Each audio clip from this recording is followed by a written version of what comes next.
Coming up this week, off screen. Jordan Peele gets creepy with Us. We take a trip to the moon. Say sorry, Angel. Take off with the White Crow. Mind the Gap. And enter a Cradle of Champions. All those to come and more off screen. This is Off Screen. Off Screen. Off Screen. Off Screen.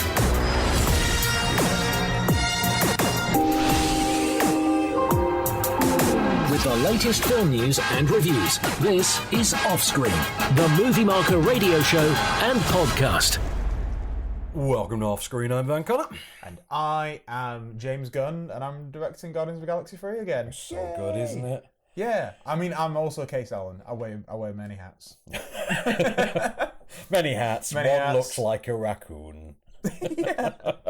And that's so sad because the raccoon passed away, didn't he, recently? Yeah. Oh, Yeah, that's a it sucks, shame. yeah. That raccoon did not live long enough to see James Gunn return to his throne. No, but that raccoon lives long enough than pretty much any other raccoon. Like, That's apparently very their true. lifespan is not very long. Is it I not? bet you didn't think we were going to talk about this. No, I on didn't think- on a podcast about films. I did not think the Yeah. raccoon life cycle was something that was going to come on films. Oreo the raccoon lived to be 10. Apparently that's like 3 or 4 years older than a The raccoon is supposed to live. Oh, Yeah. okay then.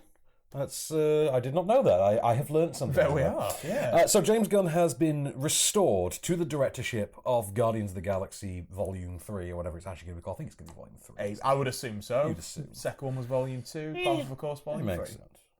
Yeah, that's wow. Yeah. That never happens. This is crazy. So we've talked about James Gunn being tapped by DC to do the Suicide Squad. Well, he's still doing it, isn't he? That's crazy. I So know. he'll be doing that. He's got to do that first. We've said that's his priority, and then when he's ready and everything works out, he'll go over back to Marvel and do that. I'm in. I mean, the Suicide Squad does sound better than I expected it to be honest. I mean, Idris Elba Yeah. in anything. Love me some Will Smith. Yeah. And he was definitely the best thing in Suicide Squad. A Suicide Squad? Suicide Squad? Is that well, now we've got the. So is it a Suicide Squad? I don't know. One of the Suicide Squads? One of several Suicide Squads. Yeah. So, I mean, the cast... I mean, Dave Bautista must be over the moon. Because Yeah. Batista was really going to bat for James Gunn. And Yeah. obviously... He wanted to be in the Suicide Squad. Well, he did. But, I Maybe mean, he'll do he still could. And nothing says he can't. Yeah. But... Just get people from Guardians to be in the Suicide Squad. It would be as great, well. wouldn't it? I mean, for Wow. James Gunn's... I mean, don't let Chris Pratt do it, because he wouldn't step out of his way for James Gunn. I mean, he prayed for him, but that was He about did, it. yeah. Thoughts and prayers. But, Thoughts and prayers. yeah, thoughts and Thoughts and prayers. prayers. Yeah, because I can pay my MasterCard bill with thoughts and prayers. But that's how that works. So he was sacked for 10-year-old tweets, and evidently the story now is because he was so upfront. You know, he owned it. He kept apologising. Yeah. Apparently, his attitude to the whole thing impressed. Who was it at Disney? It wasn't Alan Hall. Bob Iger. Was it Bob Iger? Yeah. Oh, okay then. Apparently impressed him so much that he, I think possibly Alan Horn as well. over a series of meetings, Yeah. I think, they sort of unfurled. They came to an understanding, Yeah. unfurled an agreement. He and- never said anything negative about Disney as well. No, he never did. And, well, anyone at Marvel, he was always just like, I understand why this has happened. I'm kind of cool with it. I've written a script. They're going to use it. It's fine. Let's move on. I think his brilliantly, very political statement on it was, "I don't agree with the decision, but I understand it." Yeah. Which is fine. Yeah, fine. That's fine. Yeah, that's. But it don't that's- matter anymore because he's back. He's And back, doing it. so- And that's great. And apparently Marvel never tried to find a replacement filmmaker because they were just like, who are we going to get? Well, I mean, I'm not something gonna. this bonkers. I'm not going to be cynical about this. I'm just going to say that it's very convenient that this has come about. You know, at the twilight hour of the more or less complete completion of the Disney Fox deal, like almost as if, would you believe, the absorption of a company whose shareholders are largely quite right-wing Republicans may have had a bearing on it. Once they're on This job board, has left you twisted and jaded and cynical, Van. Where is your sense of wonder dude, and magic? Holly McClane is now a Disney princess. That's Come on. amazing. Ellen Ripley is a Disney. The widows are Disney princesses. Let's reanimate that scene from Wreck-It Ralph 2. With Disney. Let's just put them all in. Yeah. Just let's get Viola Davis in there as the leader of the widows. Totally going to work. Yeah. So, before we get to the box office top 5, we've had our film news. What am I talking about? We've done it, haven't we? James Gunn we did it up front. I decided to just go straight in. I went double gun. Do you know what's really fun? You double gunned it. I did. You double-barreled gun. That's what you did. Double-barrel gun. Oh. Yeah. Well, I too have decided to just leap in and take the forward approach this week. Yeah. By putting the box office top 5 early on in the show. What? I know. It's the first time we've done it, I think. I actually didn't even... That has shaken me to my core. I know. Just when you think you know how we're going to play it, we go all... We Shyamalan you. We twist. Yeah. We twist this. You goddamn Shyamalan. Shall we start it? Number 5. Pow! Right in the kisser. Fighting with my family. Which I really enjoyed. Did you see this? I don't think you did you? I'm a dad. I don't see films anymore. So you're a parent, you don't see movies. Yes. I forget that. Until we're on Netflix. So I'll review it in a year. I will remember to ask when it hits. Please do. Because I can't wait to tell you what I think about it. It's very good. I really enjoyed it. It's got like sentimentality and pub charm all at the same time. Yeah. In fact, in many ways, it's a nice companion piece to another film that's in the top 5, which is, that one, which we'll get to. I don't want to spoil it for anyone, but that one. It's kind of like that in a way. Captain Marvel. Yeah, Captain Marvel. That's totally what I said. And you heard me. So, a lot of fun. I think Florence Pugh is terrific in it. We need to get a sound effect for that. We do. We'll sort it. We'll sort it for next week. But because she's gonna be around a bit, it seems, because we'll get to the film news. We will get to the film news. Yeah, Jack Loudon I liked very much. He's impressing me a lot lately. Nick Frost, Lena Headey, Stephen Merchant, Sally Davis. Just a really fun cast in there. I also quite like the small role that The Rock plays, because obviously he's a producer, but he's got sort of cameo a bit of a cameo himself. level thing. But I think it's a Vince Vaughn's in it. Oh yeah, of course, Vinnie Vaughn. Forgot about him. Vinnie Vaughn, double V. Vaughn. Yeah, the big V. I liked it. And I think everyone should see it. I think it's a very, very good movie. It was a surprise hit, actually, wasn't it? It was, yeah. So has anyone tweeted us about Fighting with My Family? Let's see if they share my opinion or if they have taken the complete opposite approach. Somebody has. Go on. That only took me so long just because, he was taking ages to load. Oh, right. And I was just like, fam, keep talking, it's loading. It's fair. At full_hearts says, went to see Fighting with My Family last night and it was a good time. And I fancied basically everyone in it. You, horn dog. Nick Frost. Oh, yeah. I mean... Oh. Nice. It's a handsome Absolutely. man. Handsome man. He's, Hold my cornetto at any time. Number 4. Everything is awesome.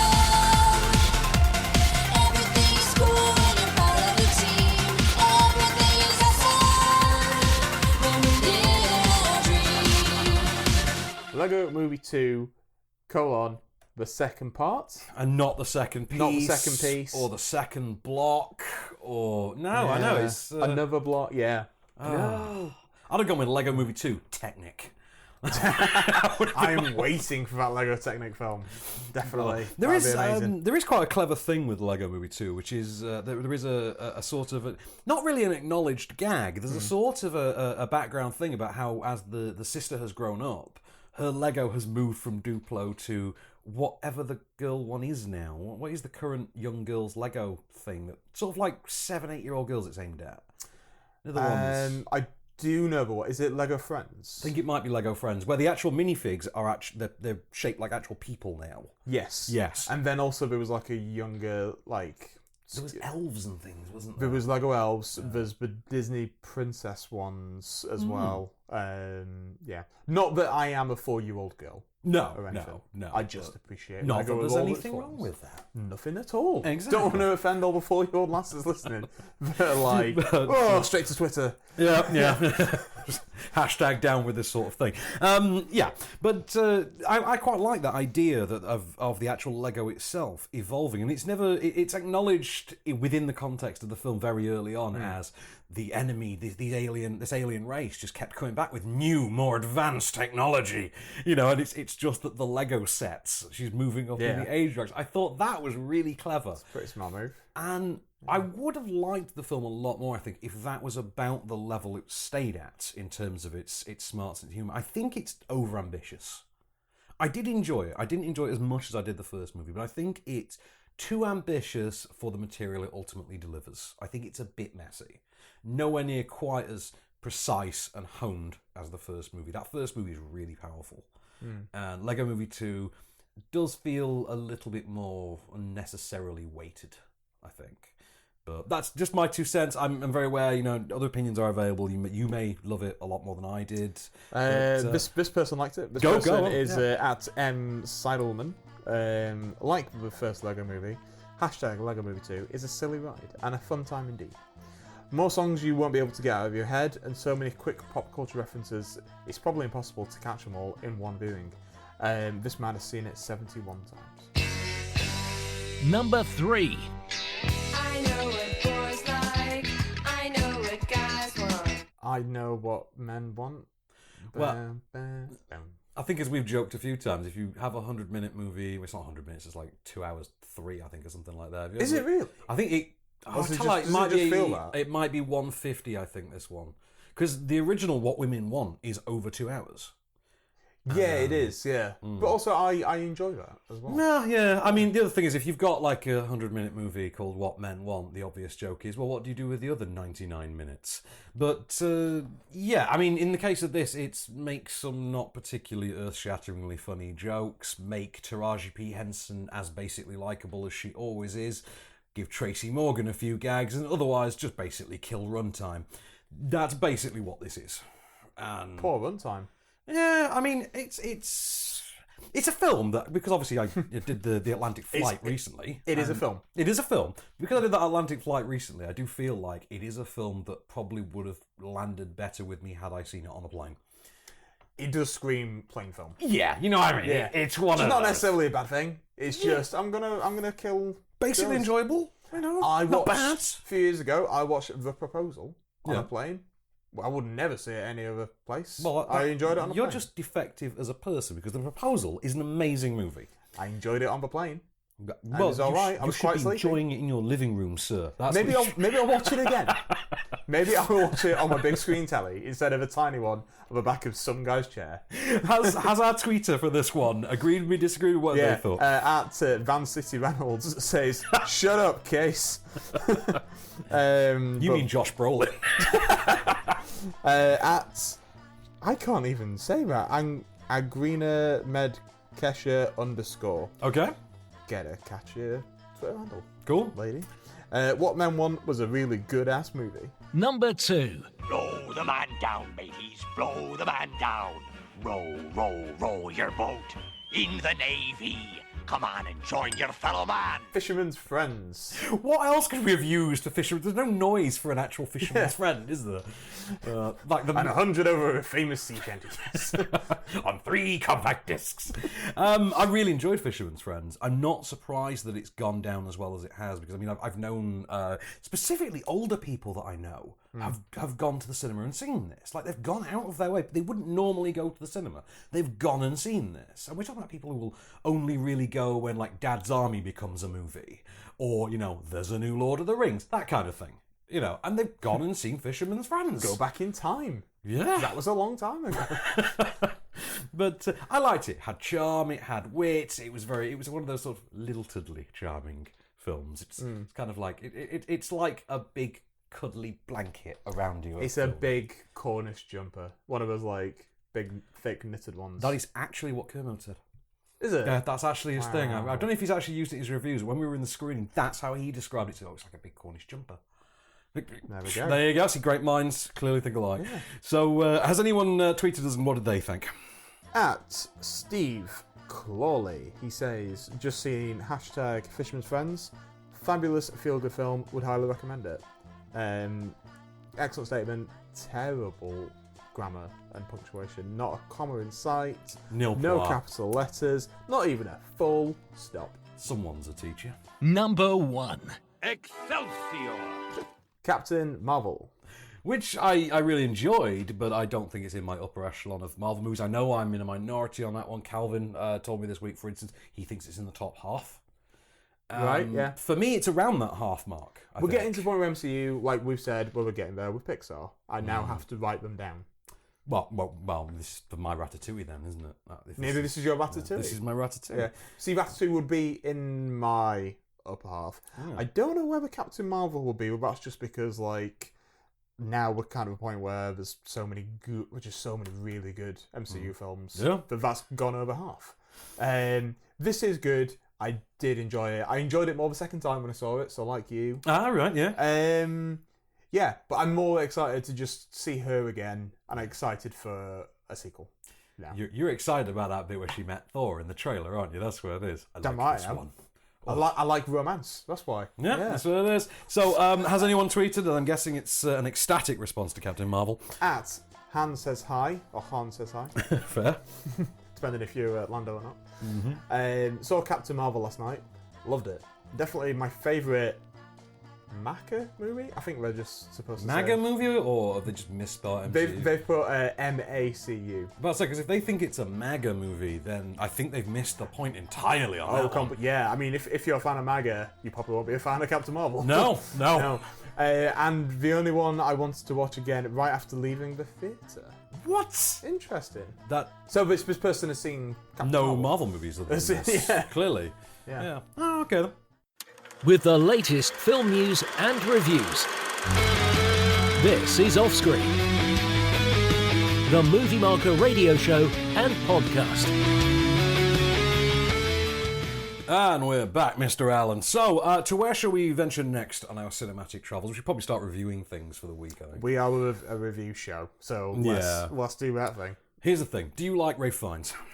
I am a fan. I mean, I like him quite a bit. I know to call him Rafe and not Ralph. Okay. So I feel that is a mark of a true fan. Are you a fan of Russia? This is notably more measured conundrum, I admit. Not as much as Rafe. Not as much as Ralph Fiennes. Exactly. Yeah. Well, he loves him. He loves him a bit of Russia. He does. And old Russia though. Yeah, old Russia. Always has to be period piece Russia. This literally, this is the White Crow. This literally opens in, I think, it opens in the 60s with Ralph Fiennes as Pushkin in a meeting room being forced to answer how Nureyev, the famous male ballet performer, had defected. And yes, so this has come to us from writer-director Ralph Fiennes as well as low-level co-star Ralph Fiennes. So what else has he written and directed at this point? He did Coriolanus, which did I remember Coriolanus. seeing at the cinema and a lot of people walked out of. Yes, that one did not go down well, did it? I thought it was alright. I quite liked it. But, I liked Coriolanus. I thought Coriolanus was really good. was he Charles Dickens in a film? Or am I completely It just feels like a role that he should have played at some point. I will look that up. No, he directed, if I remember correctly, I think it was a year or so ago, it was The Invisible Woman, wasn't it? Yeah, where he is Charles Dickens. Oh, exactly. That one where he's Charles Dickens. That's Okay, the one, fair. So obviously this is his third directorial effort. Does that make it his junior year? Or I'm not sure. But I don't know. freshman, sophomore, junior, senior, isn't it? So yeah. Well, being a British person in Britain, we don't really have that. Fair. Okay, so he stars as Pushkin. Oleg, what's his name now? It's going to come to me now. Oleg Ivanko. Sorry, that was it. Oleg Ivanko plays Rudolf Nureyev. So it is the story of how Nureyev was part of the tour of the Russian ballet. It's obviously the height of the Cold War, and it's the relationships he begins to form whilst he's touring Europe with the company, and how they play a factor in driving him apart from his country, how he starts to discover himself in the West, and how this will eventually lead to his defection. We have a clip. I went to the opera. When? I'm 6. My mother win lottery. She win 1 ticket for opera house in Ufa.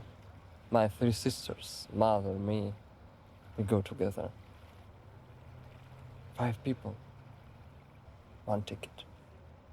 You got in? Yes, All of you? I love the chandelier. The velvet curtain. The smell. The people together. I think that's my life. So I really dug this. Didn't expect to. It's a very long film, though. I should mention, we had a bit of an admin fault with this. So the FDA had listed it to us as 2 hours and 22 minutes. And so we all sat there bracing ourselves, mentally prepared for 2 hours and 22 minutes. And the movie clocked in at just over 2 hours. So it did feel, it came out as being shorter than we'd expected. And yet the second act of it is really laboured.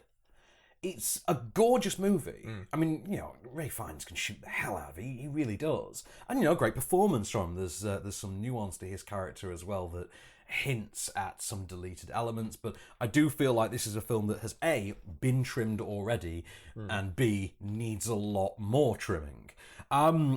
Oleg Ivanko as Nureyev, I think, is tremendous. I think he's really good. Physically, he looks quite a bit like Sebastian Stan. I was literally just going to say that. He does. He looks like him, doesn't that's he? That's really weird. And he's got that sort of that soft style that Sebastian Stan can utilize so well. He has the same kind of thing. I thought he was really tremendous in it, and I thought Adele Exarchopoulos,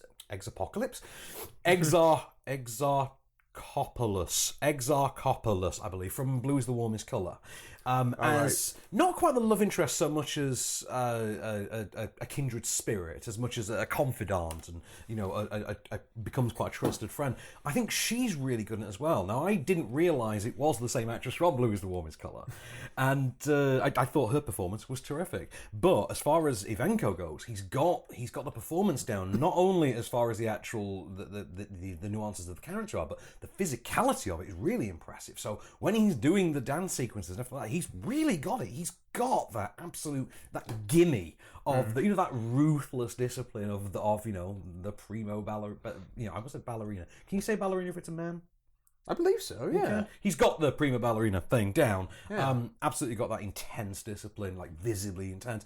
Loved it. I thought it was great. Ray Fiennes directs the hell out of it. I think in terms of writing, it's a little bit bloated in that second act. But the third act, which is basically the defection, is just badass. Has he written it by himself, or do you have a co-writer on it? Right, no, actually, tell a lie. I've just realised he's not written this. He's the playwright David Hare has written this. Sorry, my bad. Sorry, Dave. Oh, we're always letting David Hare down. We always are, aren't we? Always letting a hair down. Always letting our hair down, yeah. But so that's The White Crow. That's out Friday. Recommended, definitely. But I say, do prepare yourself if he's like that second act does go on a bit. Yeah. Bring a cushion. Bring a cushion. Yeah. Bring a cushion for Pushkin. So, what have you got for me then? Cushion for Pushkin. More cushion for the Pushkin. Pushkin. I can't top that. No, what have you got in the film news for you, Mr. Allen? Well, we were talking about the Black Widow movie last week. Yes, and we were. Potential people that are going to be co-stars. Memory serves, that wasn't it Emma Watson? Yeah. And I only remember Emma Watson and Florence Pugh Pugh. Well, guess what? Guess what? It's not Emma Watson. Ah, good. It's going to be Florence Pugh Pugh. We will have a sound effect for that. We will at some indeed. point. She's going to be in Black Widow. Apparently, she's going to be playing. Get this, a spy. Oh my god, I'm shocked. Do we think this is going to be a period piece or not, Black Widow? I think it is, yeah. They've not confirmed if it's going to be a prequel or if it's going to be after Endgame. I would assume it would be a prequel. I'll be really honest, I'm still a little disappointed we didn't get the Neil Marshall version of this that he wanted to make. What was that? Neil Marshall what did he wanted say? a proper R-rated Black Widow movie, like on the cheap. Yeah. It will not be R-rated. Oh, God, It no. probably will be quite cheap. Oh, I don't know. Well, that's not to say that it won't be good. I'm sure that it will be. I'm sure it'll be excellent. I just want, like, a cool spy film. Yeah, Just that's about it. that, I yeah. feel like I want a film about real non-powered characters. Yeah. That's with Black Widow. I don't. This is their opportunity Yeah. to do that. Yeah. I think they need to go down more of the Agents of Shield when they did actual non-powered episodes and how good Just that with was. some money and better special effects. Yeah, exactly. Which Yeah. I believe is also known as Captain Marvel. Should we move on to the next review? Burn on Captain Marvel, but also weirdly a compliment on Agents That's a of S.H.I.E.L.D. compliment and a slap in the face in one go, let's be honest. So, next review then, let's talk about Sorry Angel, which is the new release this week. New film from director Christopher Honoré. This is kind of not really a May to December romance. It's a French film, LGBT story. I think it might be Peccadillo. The story of an older writer named Jacques and a young student named Arthur. They fall head over heels in love, and there's something of a... It feels like if this was in the English language, Ethan Hawke would have starred in this. It's got that feel to it. It's very 90s Linklater, you know what I mean? Right. And it's this relationship that instantly forms between the older experienced writer and the younger, more impulsive student. And to be honest, outside of their connection with each other, their stories are kind of separate, and it's about the times that they intersect and overlap. Where they catch up every now and again. They exchange phone calls and sort of update each other on their lives, but there is this lingering love story underneath it all. We haven't got a clip, obviously, because it's in French, but I thought it was a great movie. This, I thought it had genuine heart, but I think the performance from Pierre, I'm gonna have to. Please forgive my butchering of this pronunciation. Pierre Deladonchamp. That was slick, huh? Hello. Pierre Deladonchamp. I thought his performance was absolutely tremendous. Vincent Lacoste is very good as well, but I don't think as impressive as Deladonchamp. But keep saying it. See, Deladonchamp. And if you do it in the Dennis Leary way, it's Deladonchamp, Deladonchamp, Deladonchamp. There we are. I say, gorgeous looking film. I think it has. I'm trying to remember the actual place it's set, because it's not, surprisingly for a French film, it is not set in Paris for a change, which is nice. Makes some variety, some variance. But really intriguing film. I did think ever so slightly over long, and I say that because it's 2.25 hours long. Oh, yeah, it's a bit much. So don't do a double bill of this and The White Crow. Yeah, don't do that. I would say you could have ditched 40 minutes of this easy. To be fair, that does take it down to about 90, which is the magic number. So, yeah, worth checking out. I had some laughs with it, actually. I thought it was funnier than I expected it to be. There's some quite morbid humour in it at times. And because there is an HIV element in play as well, so there's a certain innate level of morbidity that sort of comes with it. But it does have charm. It does have genuine charisma. And I really liked it. With the latest film news and reviews. This is Offscreen, the Movie Marker radio show and podcast. And we're back, Mr. Allen. So, to where are we voyaging next? I say this because I've not got the notes up in front of me. A film. A film. Imaginative. Yeah, I was going to do a TV show, and I thought, no, Game of Thrones isn't back yet. Minding the Gap. Minding the Gap, the Oscar-nominated documentary by, I believe, Bing Liu. Yeah, right. Sure. All I knew about it was that it was a documentary. It was nominated for an Oscar. That's it. Has nothing to do with the London Underground, if that's what you're wondering. So, I don't... Unlike you, I don't concept London on my mind. What? Minding the Gap? Where else do you ever hear the term mind the gap? Other than, trains, I suppose, maybe sometimes. I'm resisting the urge to say something sexual. So let's move You on. hold yourself back, sir. You hold that silver tongue back. So it's a debut feature from Bing Liu. This is a documentary that initially seems to you believe is going to be about skateboarding, but is in fact kind of a character piece about this group of friends who are connected by their love of skateboarding, and then becomes sort of biographical as regards each of them. I say it was nominated for the Academy Award for Best Documentary this year. Here's a clip. Are you gonna put me smoking weed in the thing? Maybe. I don't think just to do it. I've given you free range. I mean, I have no stipulations. I've always needed more out of life, more out of where I was. My parents ran this very controlling house, and so I ran away a lot. By like 16, I was no longer living with my parents, like, at all. I just wanted to skate.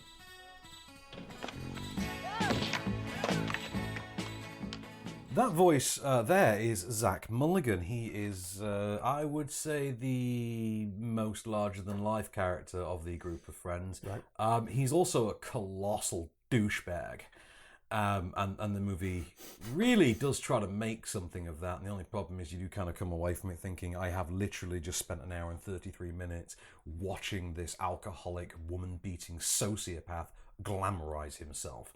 He's a bag of douches. He is a bag filled with every douche.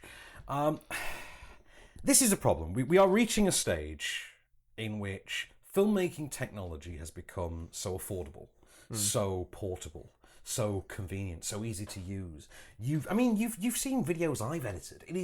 It's so easy to build something that can look the part now. Yeah. That really a lot is sliding through. There is no circumstance I can fathom whereby this is in any way deserving of an award for anything, let alone a nomination for an Oscar. It has YouTube-grade sort of skateboarding footage, combined with really, really disparate segments of what I can only describe as millennial whining. And I say that because we're both millennials, so yeah. I won't hear that I am an octogenarian trapped in a... No, you're 29 artisanal. That's what artisanal. I'm an artisanal, I'll have you know.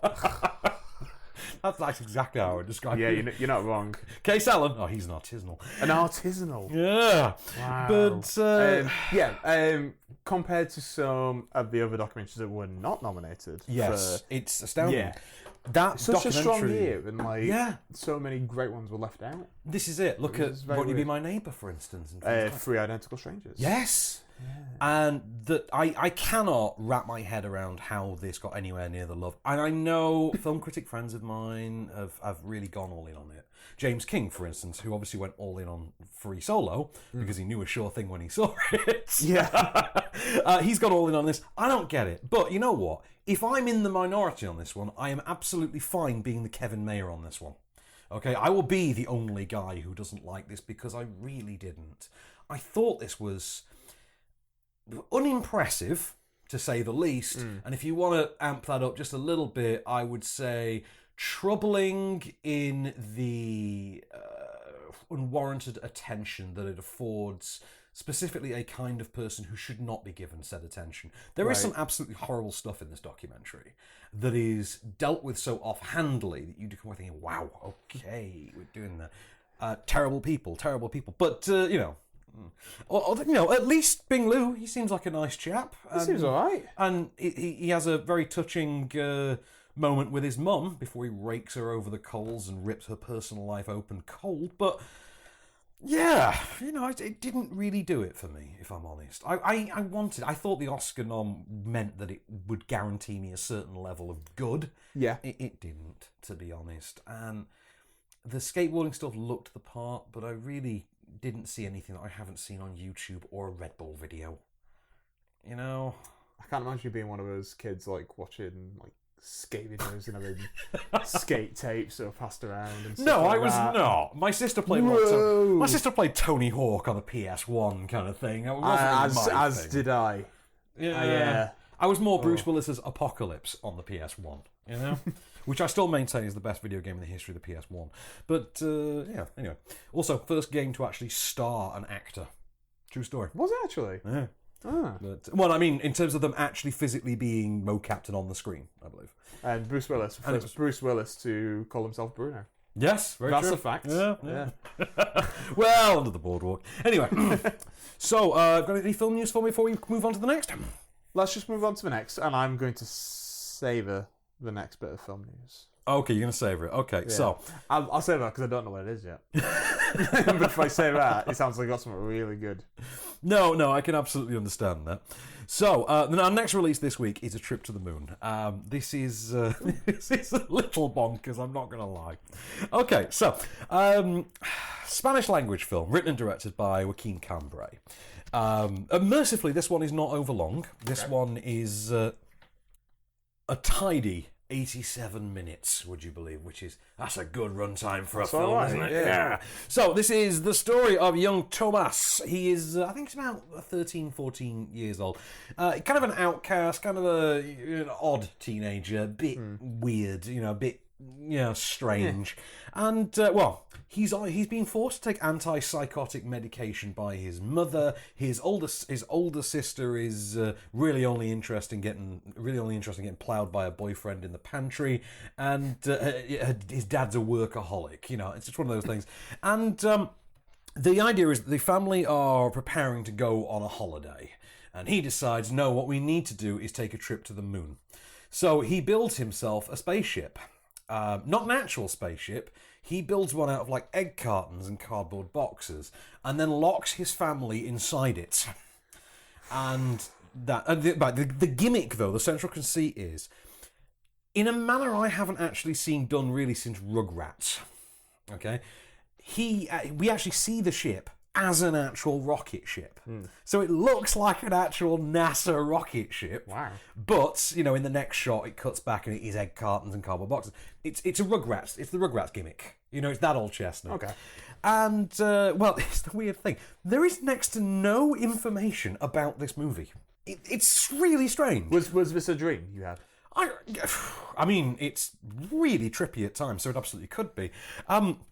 But there's next to no information on this. I mean, there's no cast list. Couldn't tell you who plays anyone. We didn't get any press notes because they're not been emailed through yet. But, yeah, I did think it was bonkers. I did think it was quite likeable, though. I did think it had its moments that go, oh, that's cute, that's clever, okay. I like that. Yeah. It does have its moments. It is a bit out there. It is a Spanish language film, so obviously we have no clip. I think the young actor who plays Tomas is actually pretty good. And I think he's just got this otherworldly presence. He reminded me a lot of the Book of Henry. Who was the first kid in Book of Henry? Jacob Lieberherder or something like that? Lieberherder? Yeah, the kid that's also in It. In It. Isn't he in Stranger Things as well? He has that look. Things. Yeah. Finn Wolfhard is. Finn Wolfhard. Yeah, but Finn Wolfhard's in everything. Yes, he is. Yeah. He's going to be in the new Ghostbusters. He is. He has something of that kind of a Lieberherder quality to him. I liked it very much. I don't think it's a Saturday night at the multiplex crowd pleaser, but if you're passing a Curzon, definitely check it out. With the latest film news and reviews. This is Offscreen, the Movie Marker radio show and podcast. And we're back for one last ride, Mr. Allen. So, it's time for the biggie, you know. Yeah, and we are going to talk about them. Them. That's what it's called. Yeah, them. Them there. Them there. So, yeah. So, Jordan Peele's Us finally opens this week after, much anticipation and it had a month's delay, didn't it? Was it supposed to be? Did it? Was it supposed to be February? I think at one point it was end of January, beginning of February, and then it got pushed so that it could premiere at South by Southwest because A Quiet Place had done that, and A Quiet Place got so much buzz on the back of South by Southwest that the powers that be in their infinite wisdom thought, hey, we have a horror movie too, let's do the same thing. So, Jordan Peele's second directorial, that is literally what happened. How can you celebrate this and then poop all over another really good film? That literally happened. That is the dumbest thing I've ever heard. Yeah, Anyway. people are dumb. Donald Trump is president. That's true. It's a Jordan Peele movie. This thing was getting anticipation regardless. That's true. This thing does kind of sell itself after it gets out. The last one got an Oscar. You know? The last one got out. Yes, the last one literally got out and got to the Oscars. There you go. So, second directorial effort from Sir Jordan of Peele's. This one follows Winston Duke and Lupita Nyong'o as an African-American couple who basically decide to take their kids to their lake, their beach house. Beach house, like, to take them to their beach house, you know, for the summer The vacay. beach house by the lake. Yeah, beach house by the lake. You know, that's how it works, yeah. Not the lake house, because Keanu Reeves is busy. And no sooner do they get there, though, then suspicious things begin to occur, and they begin to get terrorised by what appears to be their own doppelgangers. Here's a clip of Lupita Nyong'o basically trying to, you know, explain exactly what she's fearing at this moment. You know how sometimes things line up? Yeah. You know, like coincidences. Since we've been here, they've been happening more and more. I feel like it means like she's getting closer. Who? The mirror girl? You don't believe me? I do. I do. I'm processing.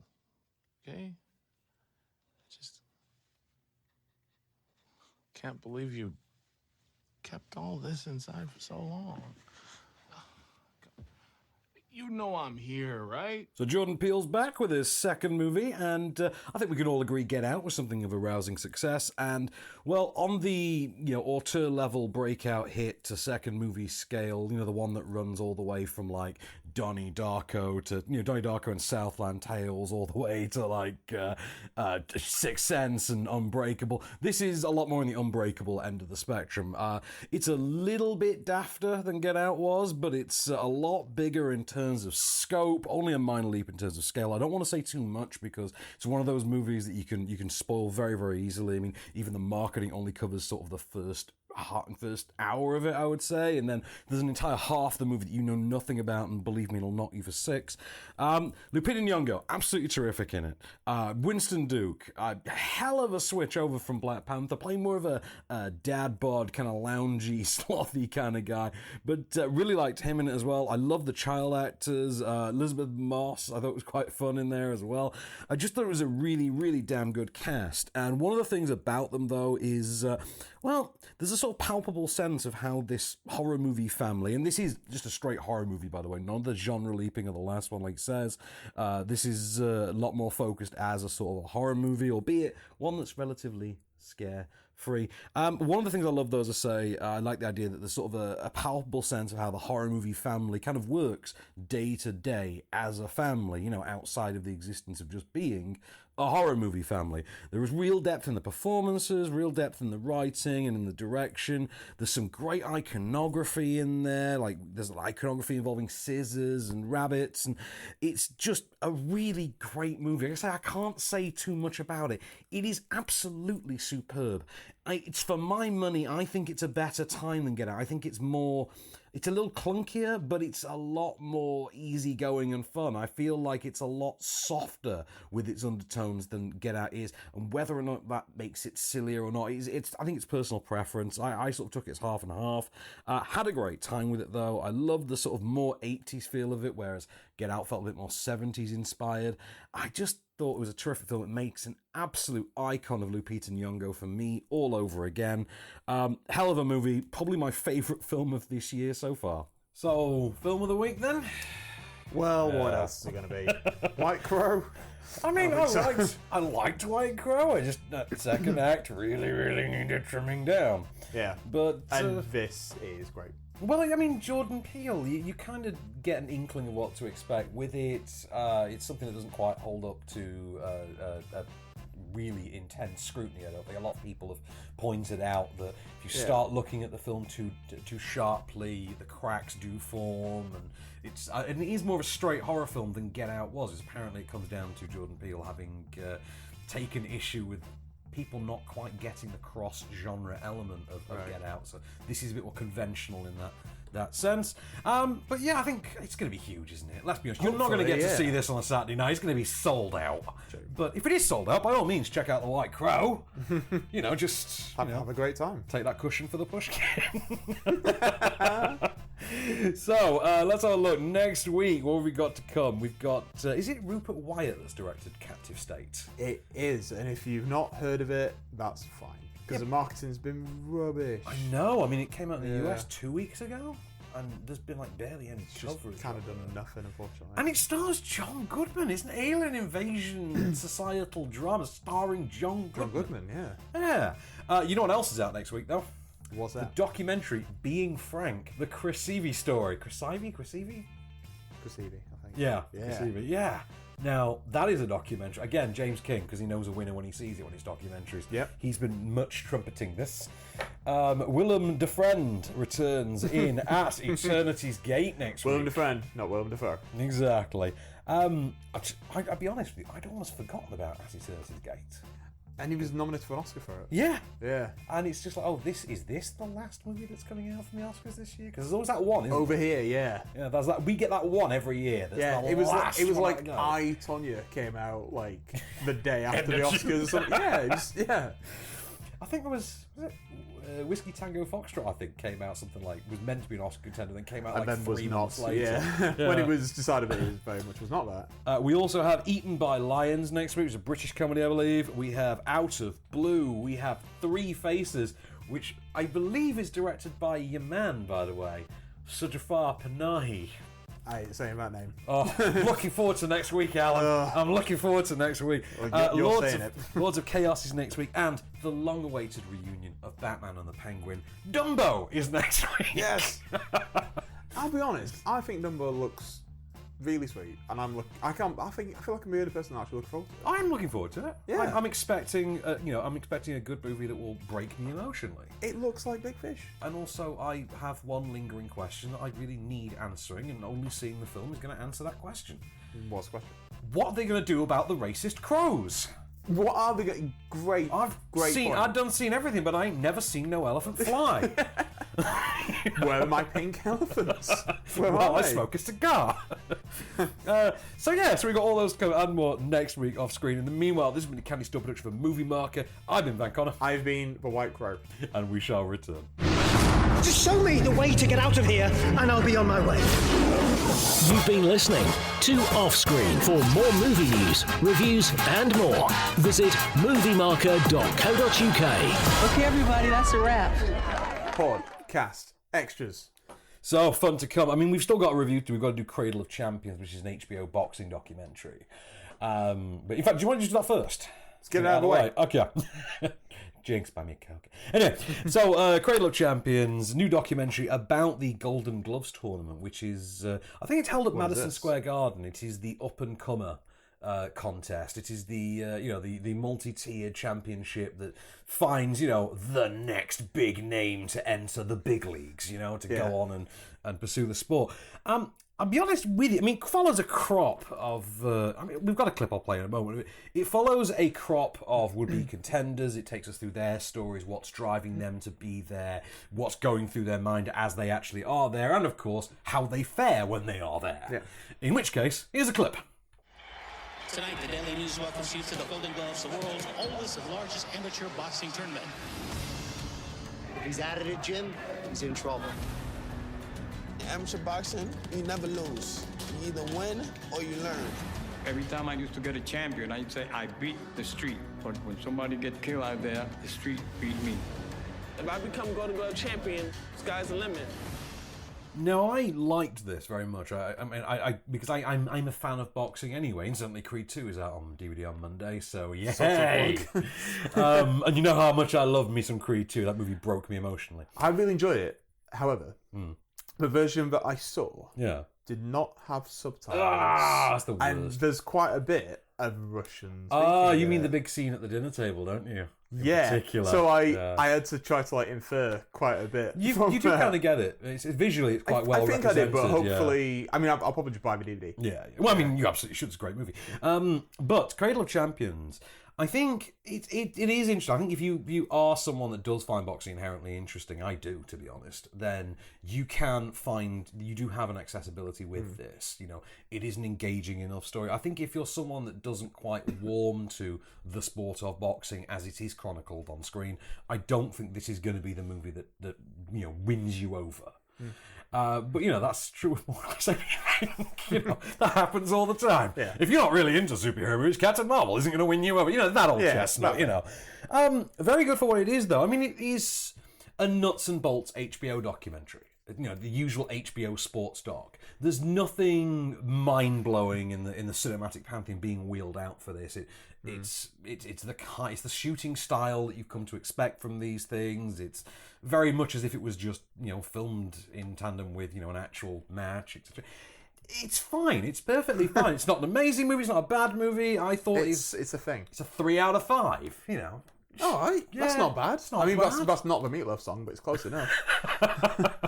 Well, 2 out of 3 ain't bad. Anyway, so yeah, I liked it. I guess just wasn't really devastatingly blown away. So not Cradle of Champions, but Cradle of mild achievers.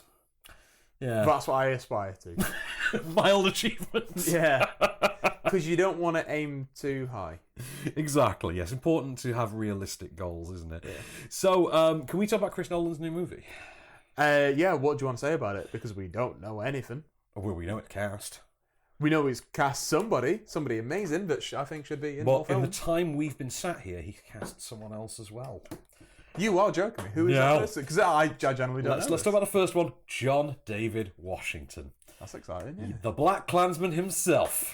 Yeah, the soon to be Green Lantern. Yeah, the soon to be Green Lantern, inevitably, yeah.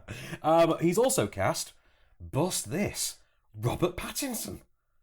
Has he really? That's He has. interesting. Have you noticed that Robert Pattinson's name has come about a lot lately in connection, like with rumours of different projects? And Batman in particular seems to come up often. I'd be fine with it. I really like him. It's just everyone, because the Twilight films were so big, everyone is just going to be like, ugh, sparkly vampire. There's Bruce Wayne. But then he'll be Bruce Wayne and he'll probably be great. Yeah, fine, won't he? Yeah. I think he'll do it. So, that's interesting. Here's a bit of news that is close to our hearts. Sir Nicholas of Cage. I was going to say, what has Nick done now? He has been cast in a movie called Jiu-Jitsu. Please allow me. He plays Mike Jiu-Jitsu.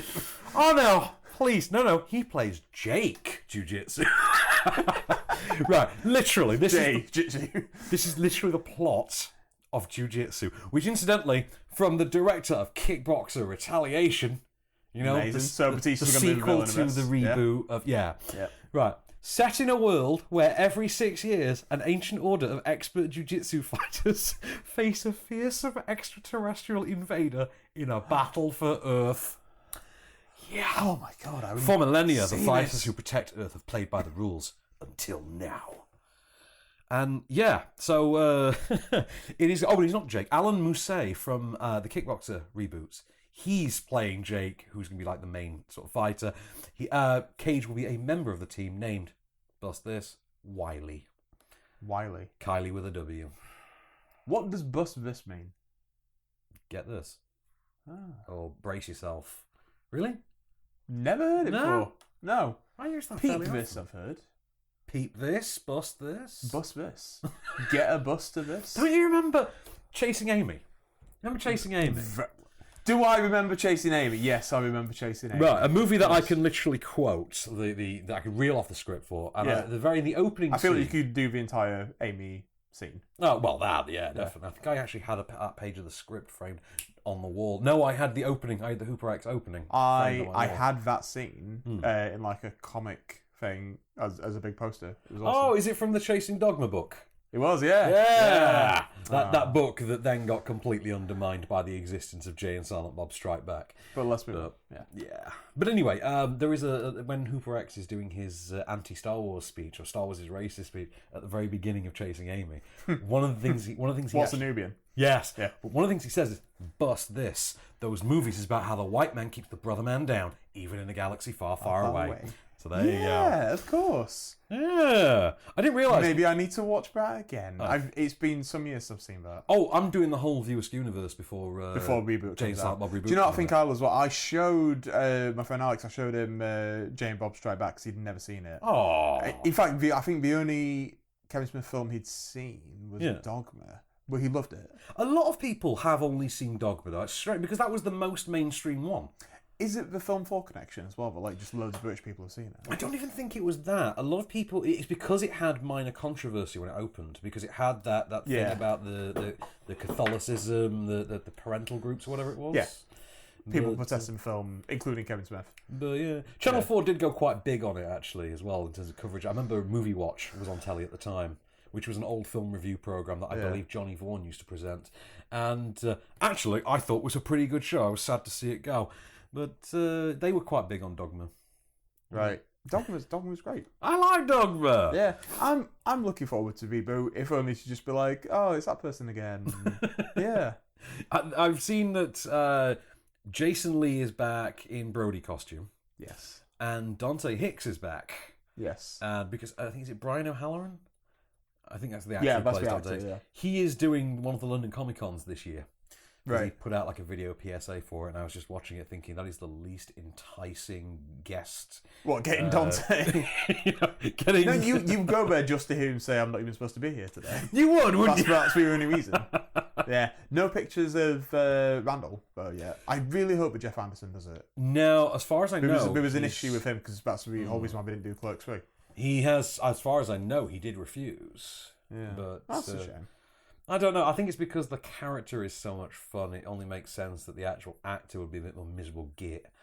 But... God, possibly, yeah. But well, like Kevin Smith wrote it because he wanted to be Randall, didn't he? Very Because true. Randall has the best lines. You're not up to date with the DC superhero shows, are you, at this moment in time? I'm not, but also I'm a bit like, I'll catch up eventually. Right.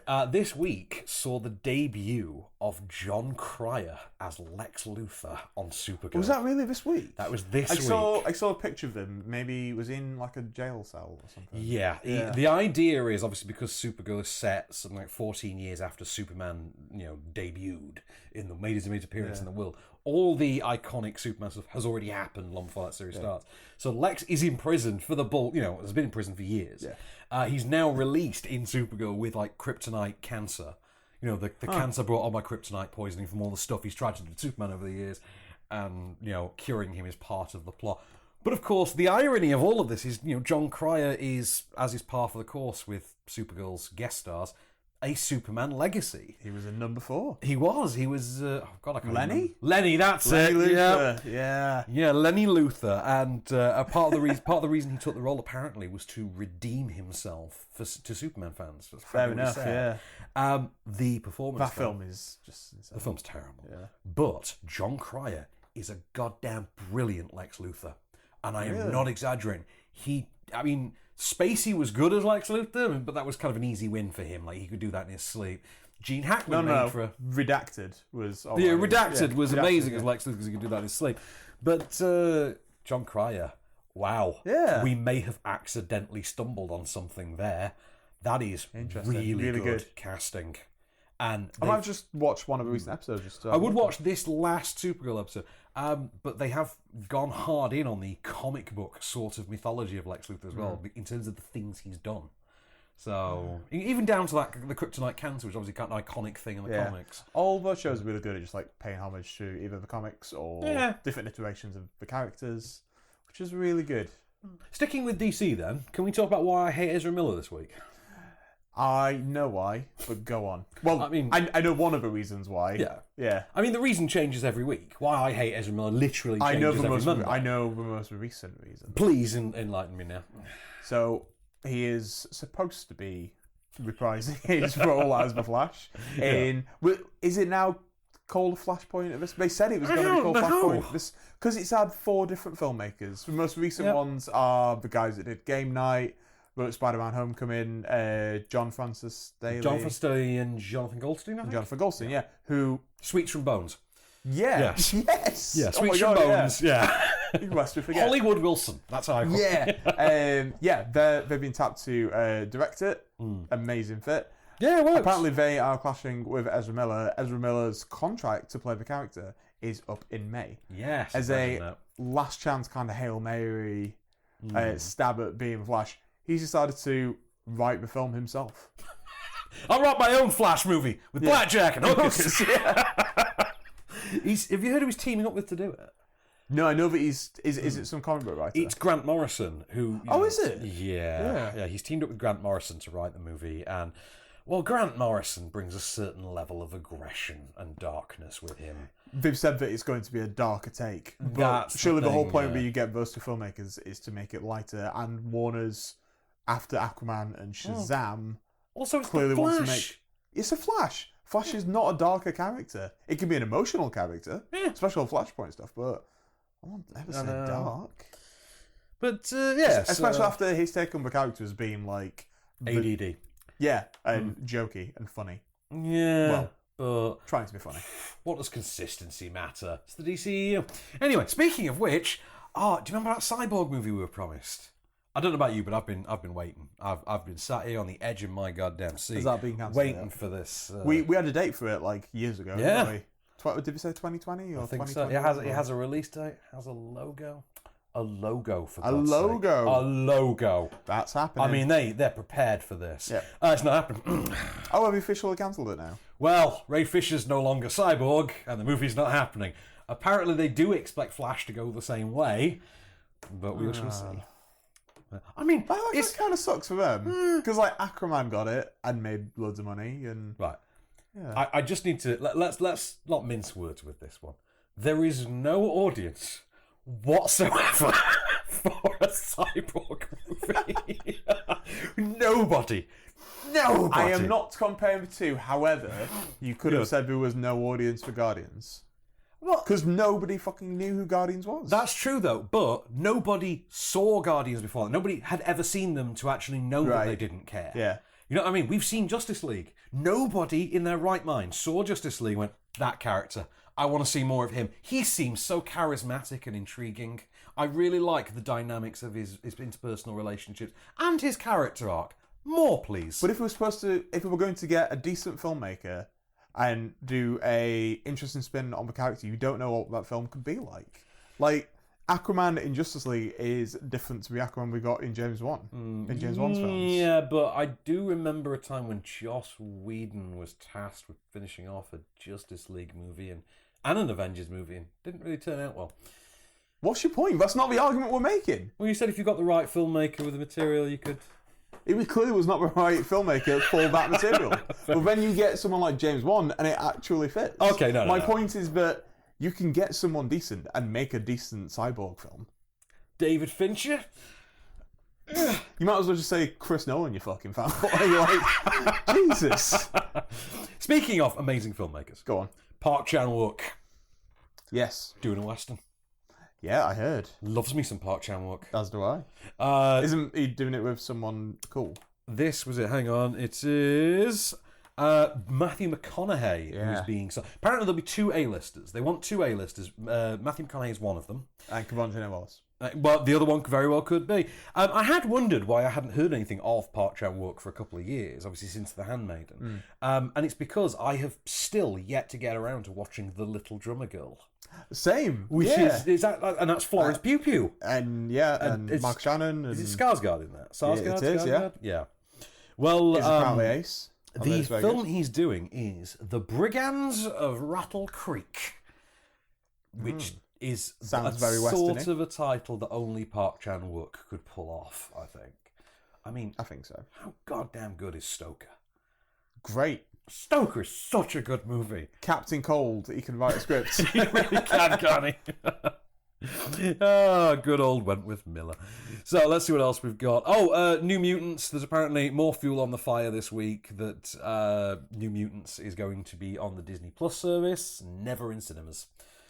Oh, is that official as well now? It's not official. It was rumoured. It was rumoured about 10 days, 2 weeks ago. It's now been given 3 or 4 new rumours to that effect as well. Right, okay. Yeah. I think, before the Disney Fox deal was all but confirmed, and I think everyone just thought this is going to be snapped up by Netflix. Oh, yeah, I think that was the assumption. But this is the thing. They have talked about that apparently there are still reshoots planned for it. There are still reshoots that they haven't done. Now, there is a rumour out there that the reshoots that are still set to go on are to include Daphne Keane from Logan. Really? Yeah. And, it's a very strange scenario, this whole New Mutants thing. It is officially still on the Fox release schedule with a non-specific date. It does not have a date, but it is on the schedule. Now, obviously, Fox doesn't exist as of 2 minutes past midnight East Coast time in the US last night.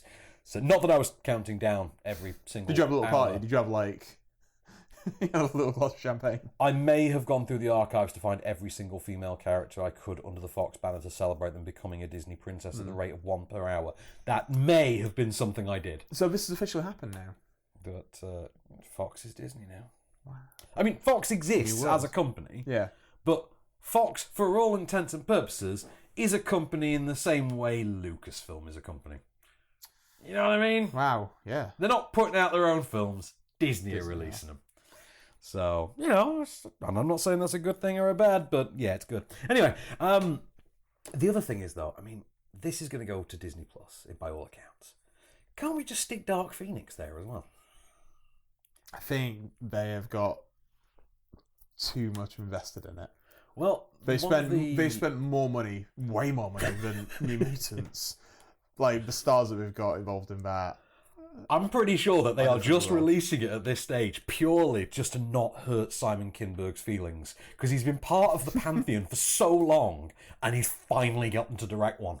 And he's a Star Wars producer, I guess. Yeah. But I believe it was the head of marketing for Fox this week came out and said, well, all this merger talk, to be honest with you, it's been really unfair to Dark Phoenix, and it's really hurt the project. And you can't help but step back and think, I don't know. I think maybe everything we saw in the trailer may have hurt the project a lot more. Or alternatively, could be one of your lead characters dying in a yeah, trailer. yeah. Or alternatively, maybe you doing that story again and cocking it up again. Having cocked it up before, maybe that hurt it a bit more. It feels like they already knew that it was a sinking ship, so they were like, let's just do Dark Phoenix and try to redeem it. I mean, let's just do that again. Why not? What else are we going to do? The Fox X-Men universe is going to die with a whimper, not a bang. And I don't think anyone can see the Dark Phoenix trailer. And that's a shame, because from these rebooted ones, those first two were good. Yeah, Days of Future Past I thought was terrific. Really good. First Class, the one that has MacGyver in it, I thought that was really good. You love MacGyver. Yeah, Mutant MacGyver. Yeah, that was awesome. I enjoyed it as well. I even enjoyed the Take That song that's part of the soundtrack. Oh my god, yeah, I forgot about that. At the end. Yeah. Love, or... Is it Kids? No, at the end. Oh. Give me love. I think that's the one, isn't it? I don't know. Anyway. Completely different song. But speaking of British boy bands, who is your favourite boy band, by the way? I was meant to ask. Of all the boy bands, who's your favourite? Favourite British or no, just of general. All the boy bands? Ever. But do you have a favourite? I like Boyz II Men. You like Boyz II Men? I like Boyz II Men. You know what? Take That are pretty great. I've seen them in concert. They were very good. That Take That? Yeah. When was this? 2005. The support act was the Sugar Babes. Yeah. Whoa! So 2005, that's like when they just got back together. Yeah, I went to that. Yeah. Oh, that is amazing. Was it really good? Actually, it was pretty good. Yeah, and Lulu appeared, and yeah. And I Really? You buried the lead on that? Yeah. Well, the thing I remember is she relit the fire. It was Milton Keynes Bowl, and they had these urinals. You know those urinals that are like green barrels with a bit cut out of them. Yes. And they come up to about waist height. Well, they were on a hilltop overlooking the venue. So I was literally stood with my junk in my hand, urinating whilst the Sugar Babes were performing in front of me. Very strange moment. Weird. But that would dissolve very quickly if you was pissing on Sugar Babes.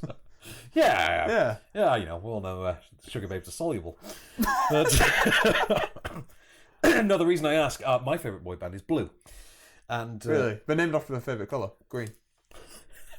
That is my favourite joke from the Man Buzzcocks that Mark Lamar said. I miss Mark Lamar so much.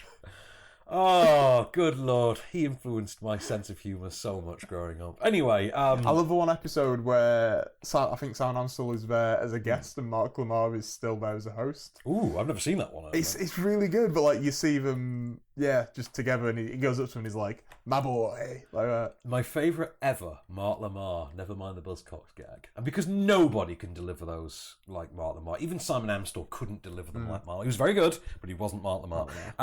My favourite ever Mark Lamar Buzzcocks gag was always cameo frontman Lester Blackman was known for wearing a codpiece, which, if you're not familiar with them, is a piece of shaped rubber that you wear over your crotch. And if you're listening, Peter Andre, you're not supposed to marry it.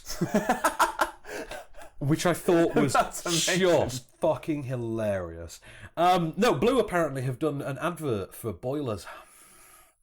Right? Yeah. Why? I don't know. I mean, they need the money, obviously. Yeah. But they did the Eurovision thing 3 years ago, didn't they? They did. Which I still maintain, if you listen to the studio edit, is actually a pretty decent track. But, beside the point... You're a genuine Blue fan. Bitch, please. What do we call you people? Blueies? Smurfs. If you're a Blue fan, you're a Smurf. That's how it works. Navi. But, they did an advert for boilers, and they somehow did not incorporate the song All Rise. Oh, God. Yeah, that's just stupid. Mr. Trick. Yeah. I liked their cover of Sit Down On It was on the DFS. Was it DFS? You Get Down On It, yeah. Get Down On It. Oh, man. Genius. But actually, the reason that popped into my head was when I was driving over here earlier, their cover of Sorry seems to be the hardest word play as I was driving on the Parkway. And I'm not going to deny that I was sat in traffic smoking a vape with the roof down listening to Lee Ryan sing Sorry is the hardest word. But I bet you sobbed so much. The Terminator sequel is officially Dark Fate. All right. Did you care? What, there was going to be a title or Terminator 6? That it exists. I think I do because, she's back. That's cool. Linda Hamilton, right? I know, but And isn't Ghost Rider the new Ghost Rider. Terminator from Agents of S.H.I.E.L.D.? Isn't he? Oh, yeah, Gabrielle Luna? Is it Gabrielle Luna? I think so. I think it's... Yeah, which is pretty interesting. We had about 4 actors named Gabrielle turn up at the same time. And then Gabrielle came back for singing. Yeah, it's very true. She's got new music. And she's on the soundtrack to Captain Marvel as well, isn't she? Yeah, she is, yeah. Oh, Kevin Sujihara left Warner Brothers this week. Yeah, so he's redacted as well now. Yeah, sorry, he's redacted. Sorry, yes, yeah. Yeah. But, I mean, if you're going to get mired in a, you know, an extramarital, somewhat shady sexual, you know, controversy, maybe do it with someone with some talent. Who did you do it with? Charlotte Kirk, who's that? so unimpressive. I mean, I did look at the list and I did know, but... no. I'm looking this person. By all Charlotte means, Kirk. Charlotte Kirk. By the way, did you know MoviePass is back? I did. Yeah, I obviously every time something happens with MoviePass, I just take a screenshot or copy the link and send it straight over to Colson because I know that it gives him such great amusement. In fact, while I was in New York, I was walking down Broadway. There is a massive corner of Broadway that MoviePass have just covered with their own signage. God. And you can't help but think maybe that's why you're going under. They have brought back their uncapped plan. You know the thing that started all this? The see whatever movies you want thing. They brought that back, apparently. How they're affording it, I don't know. Is this just an American thing now, or is it now? Oh, it is. international We've thing? never had Yeah. MoviePass in the UK, I don't think. We have another one. Don't we have Cinemia? Oh, yeah. Cinemia, I think, in this country is That's the going equivalent, back. But it's still going. Cinemia still exists. Rumor of the week for the Batman. Oscar Isaac? I thought, that was 2 weeks ago. Oh, of course. Yeah, you got to keep up. Rob with Pattinson was a week before. No, it wasn't Rob last week. I thought he was last week. Oscar was the week before. Gyllenhaal was the week before that, I believe. No, that was Armie Hammer. Oh, was that Armie Hammer? That was Oh, Armie I'm Hammer. sorry. I'm getting confused Who on we got my this week? The Batman. Timothy Chalamet. No, this week we've just got a setting of the 1990s. Because Bruce Wayne will be played by the 90s. Yeah, well, God forbid that there's anything they don't try and lift out of the Marvel I'm popularity. going to say, someone's a bloody Brie Larson fan. Yeah. I mean, that's a bit transparent, isn't it? 90s Gotham. Opening week of Captain Marvel. We're doing a 90s set Batman. Okay. Friendly rivalry. That's all it is. I'm sure that is. Distinguished competition. Well, this is the thing. Okay, so the suggestion here by latest rumours is the film's setting will be the 90s, and they want to cast a well-known actor in his late 20s to early 30s as the next Bruce Wayne. So, what's the news in that bit other than the 90s setting? Other than it's going to be a well-known actor in his late 20s, early 30s. And also, if you're going to do one set in the 90s, let's have some fun. And use the 90s Batsuit. Let's use the Burton Batsuit and the Burton Batmobile and things. That'd be awesome. Like, that's a Batman movie I want. You do that, you have my money.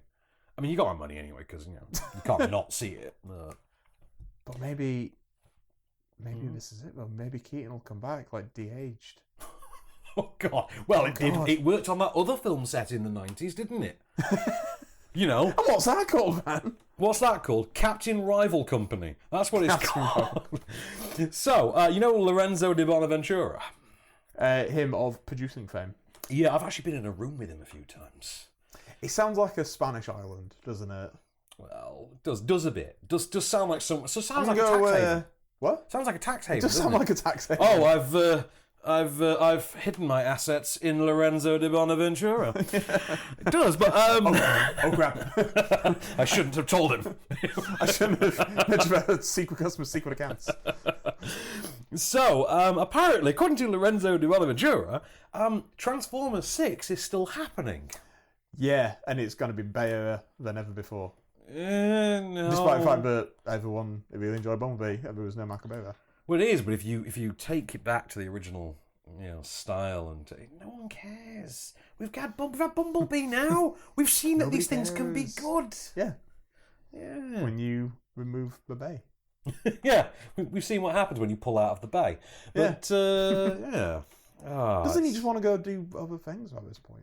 Like, Who, Michael Bay? Yeah, blow up a supermodel or something. I don't even know what Michael Bay's doing at the moment. Isn't he doing Duke Nukem? What do you think he's doing right now? Was it? Oh, he's down as a producer, wasn't he? He's a producer, I think. Platinum Dunes. Yes, I believe. Yeah. His label that's used to produce nothing but crap horror movies. And Quiet Place. And A Quiet Place, yeah. Which is depressing. That really is depressing. Exception to the rule. Have you heard this, that Aaron Paul, despite having gone and filmed a Breaking Bad movie, refuses to confirm that it exists? Yeah, but I was confused because didn't they say that it had been filmed? Or apparently it has been filmed. I felt like it was an official thing. Like Vince Gilligan said it had happened or something, or it was happening. And perhaps, I don't know. Oh, Annabelle 3 has a trailer. Has a title, sorry. Yeah, isn't it really good? Annabelle Comes Home. That's a good title. That is the most Yorkshire I've ever heard you say. Ain't it really good? Oh, ain't that right good? That old got title. This got a bit buried. I love this news. We are going to have got a bit buried with Ryan Reynolds on a popular Netflix series. We are going to see a long-awaited cast reunion that I've longed to see for many years. Which is Michael Douglas and Kathleen Turner are going to be re-teaming in on the Kaminsky Method. No way. Yep. Did you watch that? No, I've not seen it yet. You should. I really enjoyed it. I watched it in a day. Right. Who do you cast as Marilyn Monroe for a biopic? Michelle Williams, because she's already done it. Okay, when Michelle Williams is busy, who do you I don't know. Who did you get? Ana de Armas. I don't think I know who that is, but I've heard that name. What do I know from? Blade Runner 2049. Oh, yeah. Hologram chick. Yeah, of course. Yeah. Ana de Armas. Okay. AKA reason I get out of bed in the morning, just because she exists. I just want to live in a world in which Ana de Armas exists. You would like to breathe the same air? Yes, I would. Yeah. I would like to breathe the same air as Ana de Armas. Also, I'll be really honest, Knock Knock is basically a porno to me. So... Oh, she's in that as well. She's one of the two women in... And the other lady was married to Eli Roth's wife, whose name... Ex-wife. Ex-wife? Oh. I sounded like a really, gossipy, Well, I'll be really honest. I can't keep track of Eli Roth's coming and goings because, well, Zach Quinto exists. But... They are not the same person. We're sure about that, aren't we? Yeah, we are. Okay. I'm just saying. Zach Quinto has gone and made a show for the History Channel. Look, you've never seen them in a photo together. That's all I'm saying. You're going to try and find one now. Bloody am, Forrest Gump is getting remade as a Bollywood film. Your face. That's actually true. Why wasn't that the first thing we said? Why didn't we lead with that? No. Let's see. We're getting a film in which Captain Ahab is... I've generally forgot what I was about to type in. Zach Quinto, Eli Roth. Right. There is a movie called The Great Eastern being developed, based on a new novel. It is the story of the rivalry between Captain Nemo and Captain Ahab. Wow. Yeah. Okay. That's a thing that exists. Okay. Annabelle Come Home, we know about that. That is going to be out on June 28th, apparently. And it will also form the directorial debut of Gary Dauberman, who is a terrible writer who somehow... Yeah, what has he been? Wolves at the Door. Remember Wolves at the Door? I believe it was Kermode's worst film of the year that year. Yes, it was. Yeah. I was sat behind him during that. He was sat paying in the arse. I feel like Eli Roth looks a little bit like that Fire Festival guy as well. Oh, yeah. Yeah. Just like a slimmed down version of him. Yeah, it could be. Or he could just look like Jason Schwartzman. That's a good point. Yeah. Typing this in is just giving me a list of Hollywood lookalikes. Okay. So who have we got here? Logan Marshall Green and Tom Hardy. Oh. Javier Bardem. Oh, well, yeah, Logan Marshall Green and Tom Hardy, we know. Yeah. Basically the same person. Javier Bardem and Negan. What's his face? Oh, Jeffrey Dean Morgan. JDM, man. JDM. You mean John Winchester, yo? Yeah. Can I tell you about an upcoming TV series that adapts a briefly popular movie from 1999? Will do, but first I will show you this picture of Zach Quinto and Eli Roth in the same room. Oh, you motherfucker. Anyway, sorry. Back to this thing. Okay. We are getting, I don't know if you're aware of this, an NBC series adaptation of Jeffrey Deaver's novel series based around the character of Lincoln Rhyme. who we have previously had as a feature film, in which Lincoln Rhyme was played by Denzel Washington. You may also remember this as one of the first big movies to feature Angelina Jolie. What? Oh, Bone Collector. Bone Collector. Have you heard who the cast is? No, what? Oh. They're remaking Bone Collector? Bone Collector is going to be a TV series for NBC. It's going to be called Lincoln. After Lincoln Rhyme. Right. The Angelina character? Ariel Kebbel. This makes me very happy. This pleases me greatly. Russell Hornsby is going to play Lincoln Rhyme. And the part that I love more than anything is the role played by Ed O'Neill in Bone Collector, Michael Imperioli. Amazing. Yeah, I thought you'd like that somehow. Yeah, So, yeah, that's going to be an interesting one. I would assume that's going to be for fall. If we're talking about that now, you would assume that's for September. You would assume so, yeah. God, The Bone Collector is a great film. Good, isn't it? Yeah. Do you know the part that pisses me off about the movie? I'm sure I've told you this before. What? The trailer for that movie features a line of dialogue played as a voiceover by the killer saying the words, "I gave you every clue and you failed." And it is very, very obvious that the person delivering that line, the voice, is Leland Orser. Yeah. Yeah. Which was a bit annoying because Leland Orser was kind of everywhere about that point. You know, it was not long after he was Very in Bad ER Things. as well, wasn't he? He was, yeah. Very Bad Things, Star Trek Voyager, Seven. Kind you of know, everywhere, yeah. Yeah, he was around. God, all I forgot he was at Seven. He was, wasn't he? He was the guy with the evil strap on, I believe. Yes, he was. Yeah. Was it Evil Strap on? Is that what it was? Yeah. Evil Strap On, my first band as well. Was in that. I was going to say, tally your sex tape. But, oh, yeah. And by the way, Brooklyn Nine-Nine, very happy that has gotten another season. Oh, of course. Yeah, I'm really enjoying season 6. We are getting a series of short films to celebrate the 40th anniversary of Alien. That's another thing that's happening. These apparently all have individual directors, release dates, plot synopses. And the annoying thing is... Nobody cares. Oh, I know. Right, let me just see. I'm going to read you the first sentence of each of these, and you tell me if you spot any kind of repetition. So, the first one. Hope, an abandoned crew member aboard the derelict chemical hauler Otranto. Move to the next one. 4 survivors find themselves stranded aboard a small escape pod. Right. Next one. The surviving crew of a damaged deep space harvester. Next one. When a missing space trucker is discovered hungover and disoriented. Next one. As a hard-working miner of Planet Mining... Next one. It's the night shift in a colony greenhouse. They seem to be very repetitive and similar, don't they? Yeah. Funny that. James Bond's going to drive an electric car. Yeah. We're out of news. Come on. What's the point? Electric Aston Martin. That's going to be a thing. So... Yeah, I know. We used to give you interesting news. Well, we talked about the Scott Derrickson teasing Namor last week. I looked into that, by the way, after we had that conversation. Namor is subject to the same issue that they have with the Hulk. So it would make sense for Namor to come as like a supporting character. Why that it's been dropped in that way makes absolute sense. Exactly. Because I remember many years ago there was a rumor that when the MCU was starting up, there was a rumor that Universal were preparing a Namor film.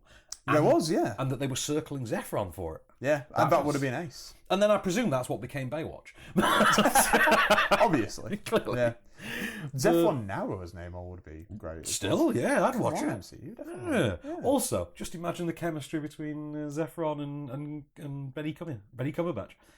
Do you know who I might actually get? Go on. Oscar Isaac.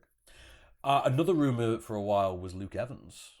He was one. I think I told you, Age. Not but it's rumour, but that's who I would cast. Oh right, no, I think I did hear it as a rumour at one point, but then that'd be good. Yeah, I could see that. I could definitely see that. He has an established relationship with Disney. That's the thing. Yeah, you've got to think like and Universal, because Fast and Furious. Yeah.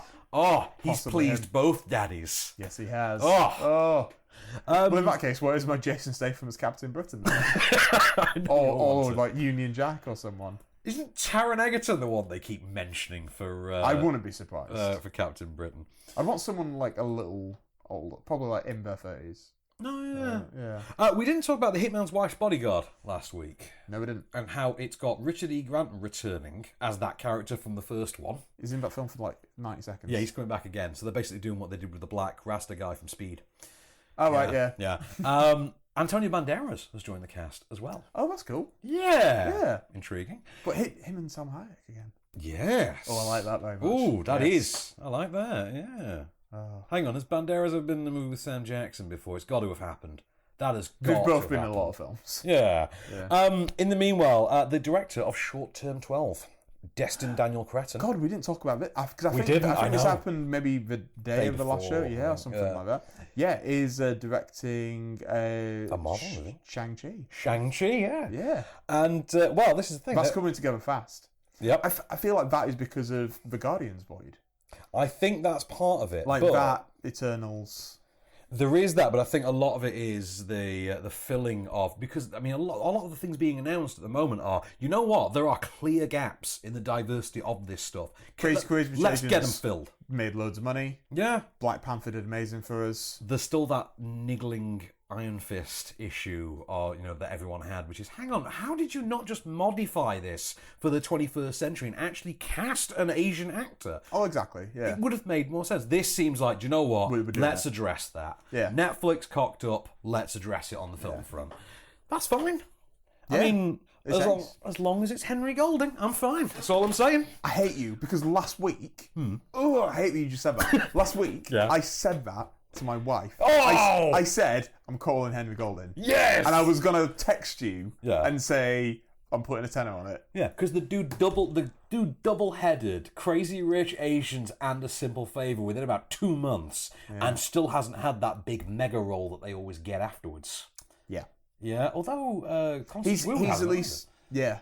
Yeah. That's Which is amazing odd. she's like in it as well. Because they're going for like, obviously, a very heavy like Asian American cast. Yeah, and I think Yeah. Henry Golding would be amazing. He could either do it or he'll just be like in it or be like a villain or something. Although, I'd be happy with him as Batman, just saying. Oh, that'd be cool. I know. Yeah. So Shang-Chi is is a kung fu character. I mean, the actual comic series followed the plot of Kung Fu. Yeah. Of David Carradine's Kung Fu originally. And his power is the ability to create an infinite number of replicas of himself. Yeah, which is a very cool power. Very cool. Yeah. But also, it's just like think that, of the... What's that? It was an X-Men character was like that. The one that James Franco was going to be. Yeah, in it film begins with M, doesn't it? Magnus... It's like Multiply Man or something. Multiple Man. That's Multiple- it. It is Multiple Man. Multiple Yeah, Man. that's the imaginative title he has. Yeah. So, Dave Callahan, who's written Wonder Woman 1984, who, incidentally, Chinese American. He's writing the script for it, and apparently he's going to update it for modern audiences. The whole focus is going to be, we need to bring this character into the 21st century. So, yeah. Apparently, Marvel are going to assemble a largely Asian American and Asian cast, as you say. They're going big on it. And, well, yeah, I'm looking forward to this. As am I. I mean, this is a really interesting one. Give me a Doctor Strange cameo in there, because that would work. Yes. That would absolutely work. Definitely. But, So, like, after a while of us all just being like, what are they going to do next? after Far From Home. And it's got to be like weeks away, but we have like an official announcement. Oh, of God. Just like, here it is. There's going to be a keynote, isn't there? Here is our dick. Just like, here is our big throbbing dick. Notice the circular X logo on the end. That's clearly what it's going to be. Although, I mean, if it's not Henry Golding, my only question for Marvel is, where will they find an Asian American actor named Chris? But, aside from that. Because we all know that's the Marvel rule.